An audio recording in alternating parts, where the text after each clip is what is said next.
Bom dia, que a graça, a paz do nosso Senhor e Salvador Jesus Cristo estejam com todos os irmãos, amém?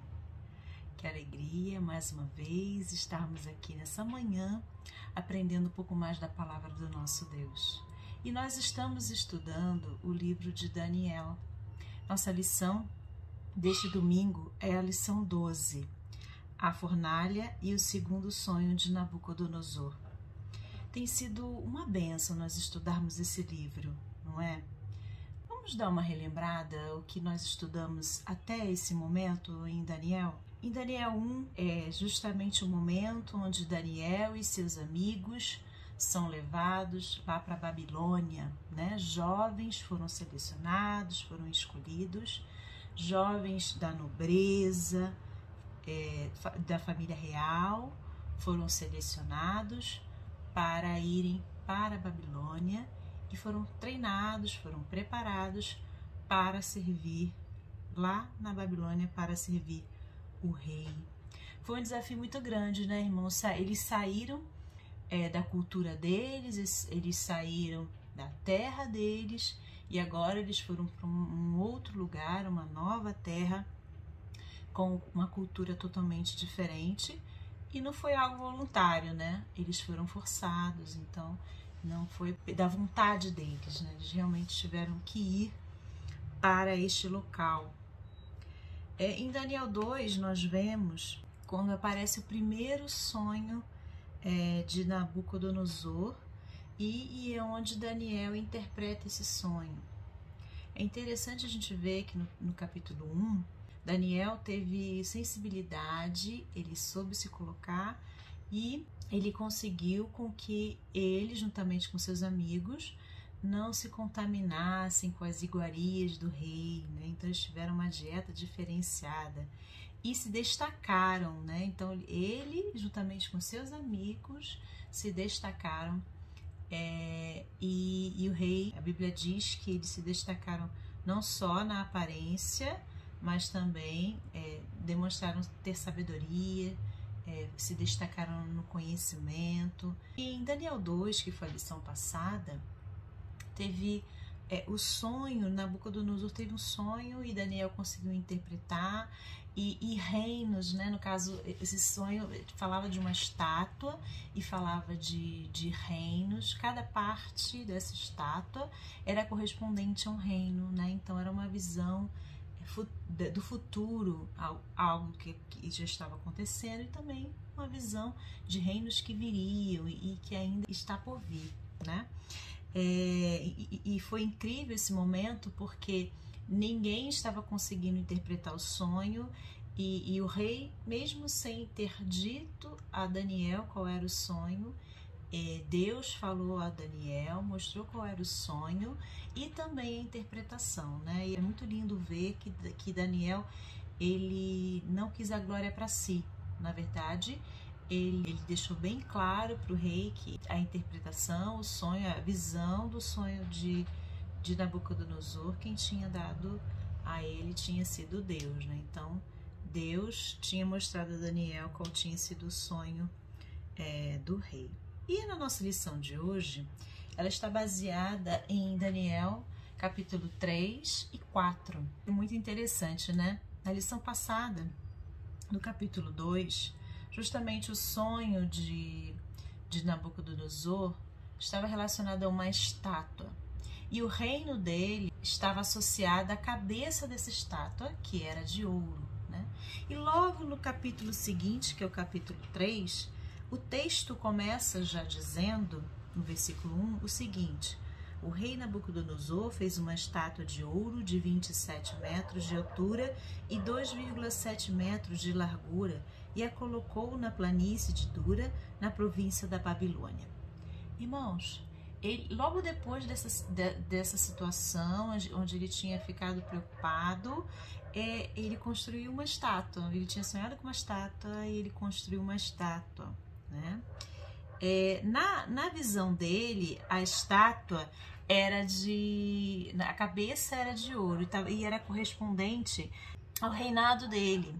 Em Daniel, capítulo 2, versículo 37, diz o seguinte: Ó rei, o Senhor é o maior de todos os reis.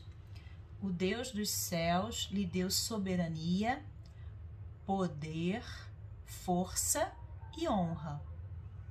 Ele o fez governante de todo o mundo habitado e pôs até os animais selvagens e as aves debaixo de seu controle.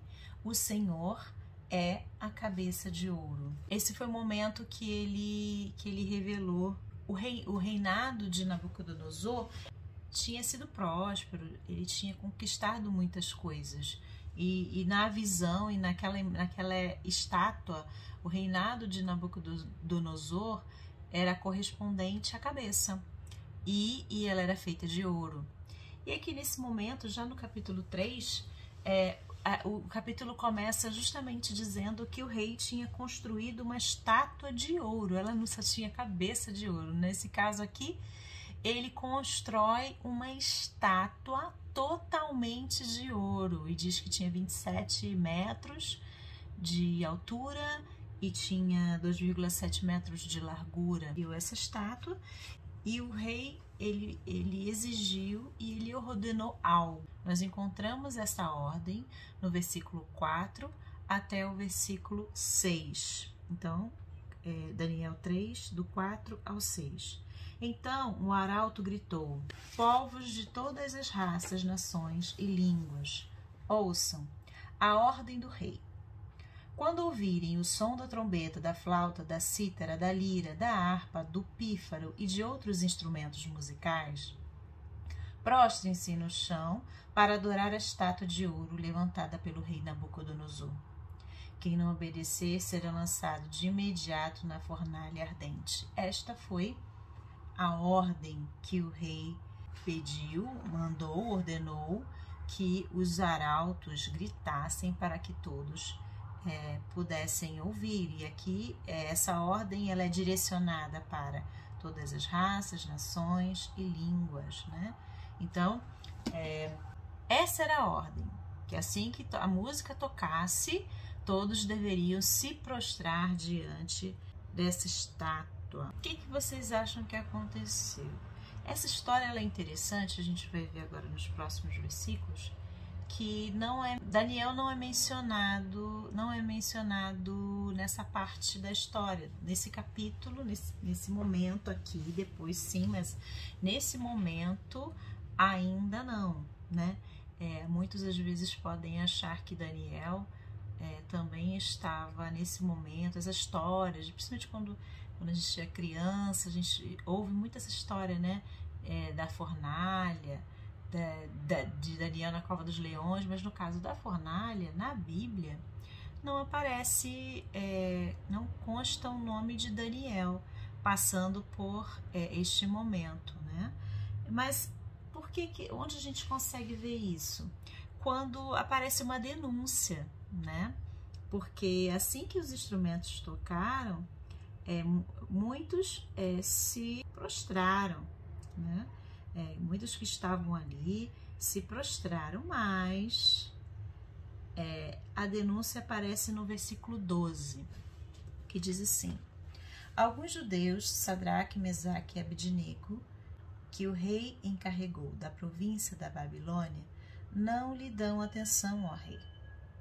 Recusam-se a servir seus deuses e não adoram a estátua de ouro que o rei levantou. E como consequência dessa denúncia, então, quem não se ajoelhasse, não se prostrasse diante da imagem, deveria ser lançado na fornalha de fogo ardente, né? E qual foi a reação de Nabucodonosor quando ele ouviu isso? No versículo 13 diz o seguinte: então Nabucodonosor se enfureceu e ordenou que lhe trouxessem Sadraque, Mesaque e Abednego. Quando eles foram conduzidos à presença do rei, ele lhes disse: Sadraque, Mesaque e Abednego, é verdade que vocês se recusam a servir meus deuses e a adorar a estátua que levantei? Olha, ele questiona, né? Ele realmente quis olhar e perguntou para esses servos dele, para esses judeus, que já haviam se destacados, ele quis saber se era isso mesmo. E aí ele dá mais uma chance. No versículo 15 ele diz: eu lhes darei mais uma chance de se prostrarem e adorarem a estátua que fiz quando ouvirem o som dos instrumentos musicais. Se, contudo, vocês se recusarem, serão lançados de imediato na fornalha ardente, e então que Deus será capaz de livrá-los de minhas mãos. Então, o rei, ele dá mais uma chance. Olha, vamos fazer o seguinte, vamos tocar de novo, e aí se vocês não se prostrarem aí, de imediato vocês serão lançados. Só que aí, se a gente voltar lá no versículo 6, quando esse decreto, né, é proclamado, quando essa ordem é dita, quando essa ordem ela é anunciada, no versículo 6 diz que, já dizia isso, quem não obedecer será lançado de imediato na fornalha ardente, né? Então, realmente, o rei já estava dando uma segunda chance, né? Porque não era para ter uma segunda chance, né? Já tinha dito que de imediato a pessoa que não se prostrasse deveria ser lançada na fornalha, né? E aí ele dá mais uma chance, né? E qual é a resposta desses jovens, né? Como eles respondem a essa situação? Lá no versículo 16, do versículo 16 ao versículo 18, nós encontramos essa resposta. Sadraque, Mesaque e Abidnego responderam: ó Nabucodonosor, não precisamos nos defender diante do rei.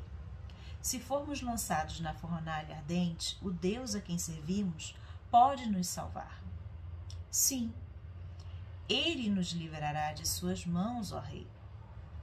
Mas, ainda que ele não nos livre, queremos deixar claro, ó rei, que jamais serviremos seus deuses ou adoraremos a estátua de ouro que o rei levantou. Olha a resposta desses jovens, né?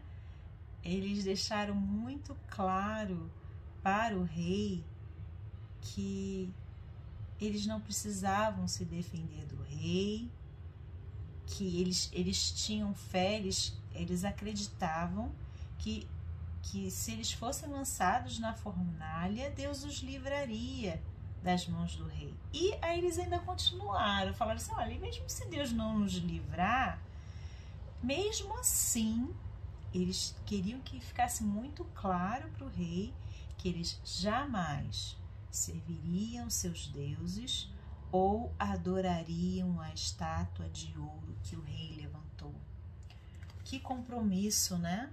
Que compromisso, que fé, né? Eles tinham muito claro também para eles, né? Que eles deveriam adorar somente a Deus, né? Que eles não deveriam se prostrar diante de nenhuma imagem, de nenhuma estátua.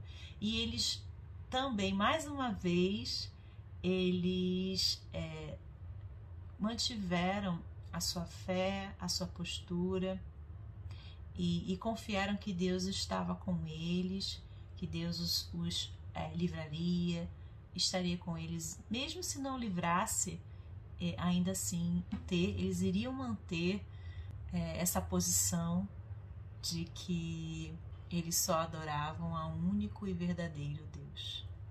É algo para nós pensarmos, né, irmãos? Como tem sido a nossa caminhada com o nosso Deus, né?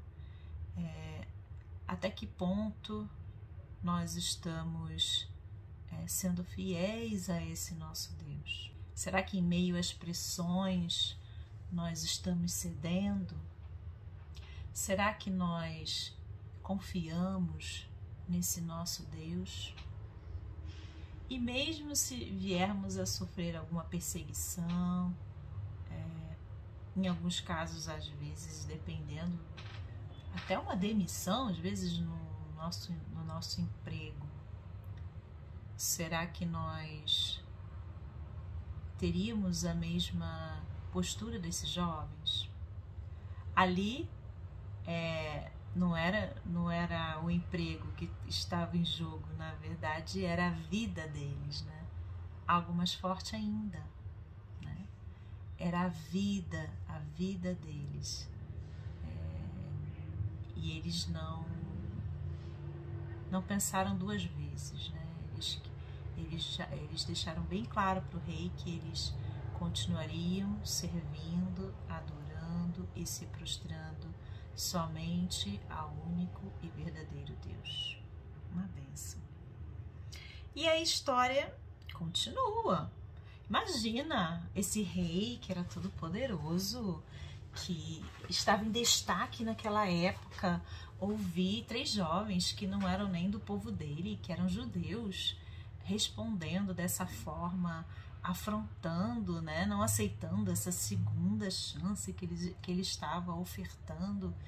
A Bíblia diz, lá no versículo 19, qual foi a reação de Nabucodonosor. Nabucodonosor se enfureceu tanto com Sadraque, Mesaque e Abdenego que seu rosto ficou desfigurado de raiva. Então ordenou que a fornalha fosse aquecida 7 vezes mais que de costume, né? Deu ordens também para que alguns dos homens mais fortes de seu exército amarrassem Sadraque, Mesaque e Abdenego e os lançassem na fornalha ardente. E eles fizeram isso. Eles os amarraram e os lançaram na fornalha inteiramente vestidos com túnicas, turbantes, mantos e outras roupas. E uma vez que o rei, em sua ira, havia exigido um fogo tão quente na fornalha, as chamas mataram os soldados que jogaram os 3 lá dentro. Olha como estava realmente ardente essa fornalha, né? Aqueles homens que eram os homens mais fortes do exército, que tinham, né, sido incumbidos de fazer isso, eles realmente lançaram, mas eles acabaram morrendo, porque a fornalha estava muito quente. A Bíblia diz no versículo 23, assim Sadraque, Mesaque e Abdenego, amarrados, caíram nas chamas intensas. Mas aí, e o que o rei viu? Eles caíram, e o que o rei viu? Versículo 24. De repente, porém, o rei Nabucodonosor se levantou, espantado, e aí ele viu, perguntou, então foram 3 os homens que amarramos e lançamos na fornalha? E aí responderam, sim. Mas aí olha o que Nabucodonosor diz. Vejo 4 homens desamarrados andando no meio do fogo sem se queimar. E o 4º homem se parece com um filho de deuses. Então, nesse momento, não tinham 3, tinham 4. Os 3 não estavam mais amarrados e tinha um 4º que parecia filho dos deuses. Alguns falam que podia ser um anjo, alguns outros falam que era o próprio Jesus que estava ali protegendo Sadraque, Mesaque e Abdenego. E o rei ficou realmente espantado com o que ele estava vendo. Aí no versículo 26, ele pede para que Sadraque, Mesaque e Abdenego saiam, né? Venham aqui. E eles constataram que o fogo não havia tocado, né, nesses jovens. Nem um fio de cabelo, isso a gente encontra no versículo 27. Nem um fio de cabelo na cabeça deles estava chamuscado. E suas roupas não estavam queimadas, nem sequer tinham cheiro de fumaça. Qual foi a reação do rei diante disso tudo, né? Ele começou a louvar ao Deus de Sadraque, Mesaque e Abdenego. Isso aparece no versículo 28. E ele reconheceu. Ele enviou o seu anjo para livrar seus servos que nele confiam. Eles desafiaram a ordem do rei e estavam dispostos a morrer em vez de servir ou adorar qualquer outro Deus que não fosse o seu próprio Deus. E aí ele fez um decreto dizendo que se qualquer pessoa, não importasse sua raça, nação ou língua, disser uma palavra contra o Deus de Sadraque, Mesaque e Abdenego, ele será despedaçado em sua casa, despedaçada, e sua casa transformada num monte de escombros. E ele reconheceu que não há outro Deus capaz de livrar dessa maneira. Então, ele ficou maravilhado e reconheceu que não há outro Deus capaz de livrar dessa maneira. E aí, na nossa lição, a história continua, a gente prossegue, né? Aí agora no capítulo 4, depois dessa história maravilhosa, onde a gente viu o poder de Deus, nós vimos também jovens comprometidos em adorarem um único e verdadeiro Deus, nós também encontramos no capítulo 4 mais um sonho, né? Aqui no capítulo 4 a gente pode ver o segundo sonho do rei, né? E nesse segundo sonho a gente vai ler do versículo 10 até o versículo 16. Enquanto estava deitado em minha cama, tive esse sonho. Vi uma grande árvore no meio da terra. A árvore cresceu e ficou muito alta e forte, chegava até o céu e podia ser vista por todo mundo. Suas folhas eram verdes e novas, e ela era cheia de frutos para todos comerem. Animais selvagens viviam à sua sombra, e as aves faziam ninhos em seus ramos. O mundo todo se alimentava dessa árvore. Então, enquanto eu sonhava, vi um mensageiro, um ser santo que descia do céu. O mensageiro gritou: derrubem a árvore e cortem seus ramos, arranquem suas folhas e espalhem seus frutos. Espantem os animais selvagens de sua sombra e as aves de seus ramos, mas deixem na terra o toco com suas raízes, preso com um anel de ferro e bronze e cercado da relva verde, que seja molhado pelo orvalho do céu e viva com os animais selvagens em meio à planta do campo. Durante 7 períodos terá a mente de um animal selvagem em vez de humana. No capítulo 4, o rei tem esse sonho e ele reconhece que esse sonho, que ele teve essas visões e que essas visões tinham aterrorizado Nabucodonosor.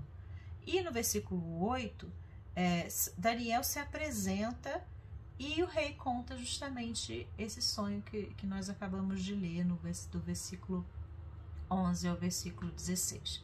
Então, o rei tinha tido esse sonho e ele ficou bem aterrorizado, ficou assustado e ele queria justamente que esse sonho fosse interpretado. E qual foi a reação de Daniel conforme ele foi ouvindo o sonho do rei? No versículo 19 a gente encontra essa resposta. Ao ouvir isso, Daniel, também chamado de Beltesazar, ficou atônito por algum tempo, atemorizado com o significado do sonho. Então o rei lhe disse: Beltesazar, não se assuste com o sonho, nem com o seu significado. Meu senhor gostaria que os acontecimentos pronunciados nesse sonho ocorressem a seus inimigos e não ao rei. E ele reconhece que ele também ficou aterrorizado porque ele entendeu o sentido do sonho e ele fala para o rei: olha, eu preferia que isso tivesse acontecido com os meus inimigos, não ao rei. Quando ele diz isso, ele demonstra que ele gostava do rei, ele não desejava nada de ruim para o rei. No versículo 22, ele começa essa interpretação dizendo que essa árvore era o próprio rei, Ele começa essa interpretação dizendo que a árvore é o próprio rei. E aí a gente pula lá para o versículo 25 e 26, onde ele continua falando, interpretando esse sonho do rei. O rei será expulso do convívio humano e viverá nos campos com os animais selvagens. Comerá capim como os bois e será molhado pelo orvalho do céu. Viverá nesse modo por 7 períodos, até entender que o Altíssimo domina sobre os reinos do mundo e os dá a quem ele quer. As raízes e o toco, porém, foram deixados na terra. Isso significa que o Senhor receberá seu reino de volta, quando tiver aprendido que o céu domina. Ó rei, aceite esse meu conselho, pare de pecar e faça o que é certo. Deixe seus pecados para trás e tenha compaixão dos pobres. Quem sabe então o rei continuará a prosperar. Versículo 29. 12 meses depois, ele caminhava sobre o terraço do seu palácio e disse: vejo a grande cidade da Babilônia. Com meu próprio poder, construí essa cidade para ser o centro do meu reino e para mostrar o esplendor da minha majestade. Né? Então a gente vê que no capítulo 3 ele já constrói uma estátua, ele tinha muito poder e ele queria que as pessoas realmente se submetessem ao seu poderio, né? A sua grandeza. Mesmo depois dele perceber os jovens que passaram ali pela fornalha, ele continuava altivo, né? Ele continuava orgulhoso e autossuficiente. Era um rei poderoso, mas ele precisava entender que Deus era maior do que ele, maior do que qualquer rei, que qualquer reino, né? E isso não tinha ficado claro, mesmo ele tendo o sonho, mesmo Daniel traduzindo o sonho dele, mostrando que isso aconteceria, aqui no versículo 30, ele parece que esqueceu, né? Porque ele se gloria dos seus feitos, né? Dizendo que veja a grande cidade da Babilônia, com meu próprio poder construí essa cidade para ser o centro do meu reino e para mostrar o esplendor da minha majestade, né? Então é um perigo, né, que acontece, a gente vê na história, grandes homens que tiveram muito poder, né? Eles se achavam autossuficientes. Muitas das vezes não acreditavam que poderia algo acontecer com eles, né? E a gente vê aqui no texto bíblico que o que ele havia sonhado vai acontecer, acontece. Enquanto essas palavras ainda estavam em sua boca, veio do céu uma voz e disse: esta mensagem é para você, rei Nabucodonosor. Você não governa mais sobre esse reino. Será expulso do convívio humano, viverá nos campos com os animais selvagens e comerá capim, como os bois. Viverá desse modo por 7 períodos, até que entenda que o Altíssimo domina sobre os reinos do mundo e os dá a quem ele quer. Naquela mesma hora, a sentença se cumpriu, e Nabucodonosor foi expulso do convívio humano. Passou a comer capim, como os bois, e foi molhado pelo orvalho do céu. Viveu desse modo até seu cabelo crescer como as penas das águias e suas unhas se parecer com garras de pássaros. Então, o sonho se cumpriu, aconteceu, né? A Bíblia diz aqui que enquanto as palavras ainda estavam em sua boca, ou seja, ele tinha acabado de falar, o sonho já se cumpriu, né? O que ele havia sonhado acabou se cumprindo, né? E diz que ele foi expulso do convívio humano, ele foi viver como um animal, né? Longe do convívio humano, né? Aí no versículo 34 mostra que aí depois que esse tempo passou, Nabucodonosor olha para o céu, a sanidade dele volta, ele louva e adora ao Altíssimo e honra aquele que vive para sempre, ou seja, ele reconhece que todo o poder mesmo vinha de Deus. Aí o texto diz: seu domínio é para sempre, seu reino por todas as gerações. Comparados a ele, os habitantes da terra são como nada. Ele faz o que quer entre os anjos do céu e entre os habitantes da terra. Ninguém pode detê-lo, nem lhe dizer: por que fazes essas coisas? Quando minha sanidade voltou, também recuperei minha honra e a majestade de meu reino. Meus conselheiros e nobres me procuraram e fui restaurado a meu reino com muito mais honra que antes. Agora eu, Nabucodonosor, louvo, glorifico e honro o Rei dos céus. Todos os seus atos são justos e verdadeiros, que ele tem poder para humilhar os orgulhosos. Acho que esse finalzinho do versículo, né? Basicamente, ele é um resumo de todo o capítulo 4, né? Deus tem poder para humilhar os orgulhosos. Isso ficou muito claro para esse rei muito poderoso, que era altivo, que se achava realmente o Senhor, que não dependia de ninguém, pôde reconhecer que Deus tem poder para humilhar os orgulhosos, né? E reconheceu o poder e o domínio do nosso Deus.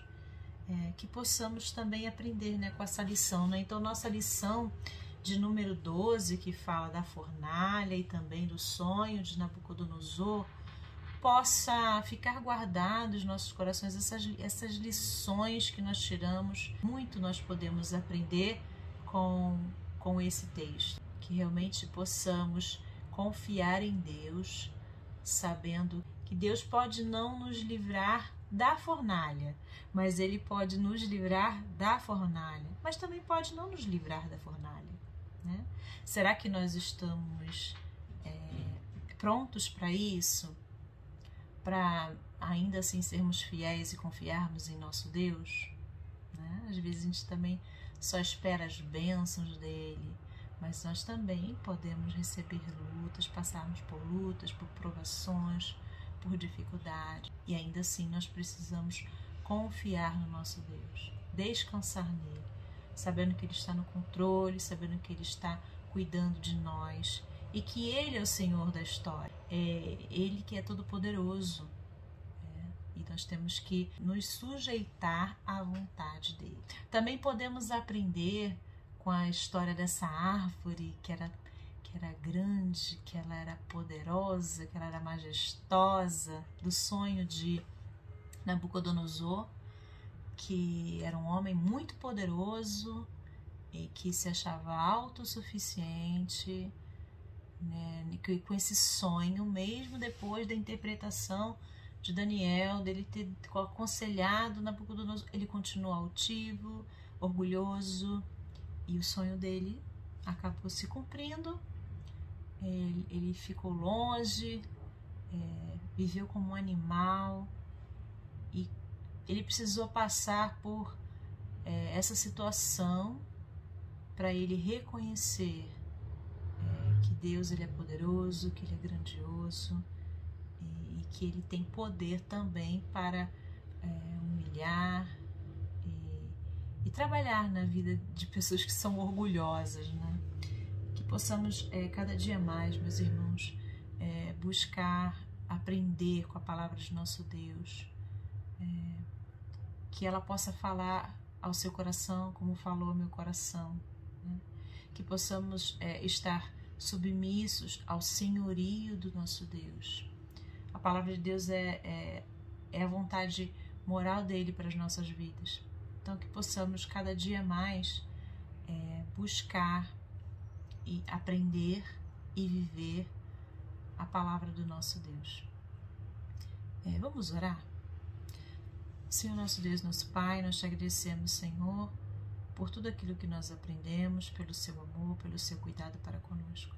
Senhor, eu te peço que o Senhor possa estar falando aos corações dos nossos irmãos que estão assistindo essa aula, meu Deus, assim como o Senhor falou ao meu coração. Senhor, são tantos ensinamentos que nós aprendemos, precisamos ser breves, com um horário, mas que o Senhor possa estar tocando no coração de cada um, meu Deus, que pôde ouvir essa aula, meu Deus, que esses ensinamentos, Senhor, possam ficar guardados no nosso coração e que possamos, Senhor, viver a Tua palavra, Senhor. Perdoa os nossos pecados, as nossas falhas, continue conosco cada dia mais. Isso que nós te pedimos e agradecemos em nome de Jesus. Amém. Que Deus abençoe, irmãos.